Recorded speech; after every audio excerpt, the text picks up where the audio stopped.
28শে মে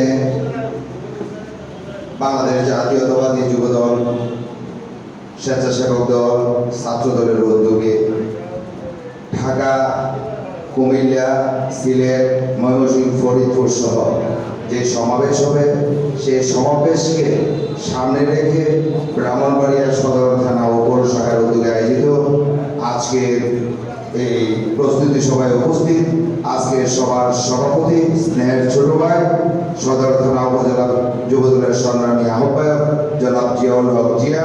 আসলে এখানে বক্তব্য দেওয়ার কিছু নেই। এখানে মূল লক্ষ্য হচ্ছে আমাদের মাননীয় ভারপ্রাপ্ত চেয়ারম্যান জনাব তারেক রহমান, উনি বাংলাদেশ জাতীয়তাবাদী যুবদলের সংগ্রামী সভাপতি আব্দুল মোনায়েম মুন্না এবং সাধারণ সম্পাদক নুরুল ইসলাম নয়ন ভাইকে দায়িত্ব দিয়েছেন যে যুবদলকে সুসংগঠিত করার জন্য।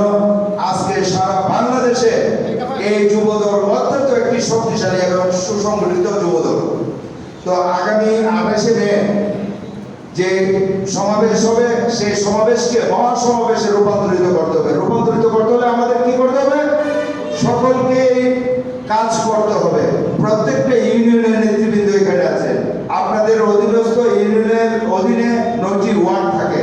9টি ওয়ার্ডের নেতৃবৃন্দ আপনারা আপনাদের ওয়ার্ডের লোকজনকে নিয়ে মিটিং করবেন।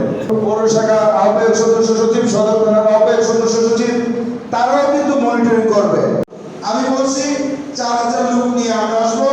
আমাদের সম্মান রক্ষা করা, দলের সম্মান রক্ষা করা ইমানি দায়িত্ব। আপনারা ইমানি দায়িত্ব পালন করে যাবেন। এবং 27 তারিখে সমাবেশ, 28 তারিখে সমাবেশ হবে। সেই সমাবেশে আপনারা যাবেন, কিন্তু সেখান থেকে কিন্তু সমাবেশ শেষ না হওয়া পর্যন্ত আপনারা আসবেন না। কারণ আমাদের দলের প্রধানকে মাননীয় ভারপ্রাপ্ত চেয়ারম্যান জনাব তারেক রহমান, উনি প্রধান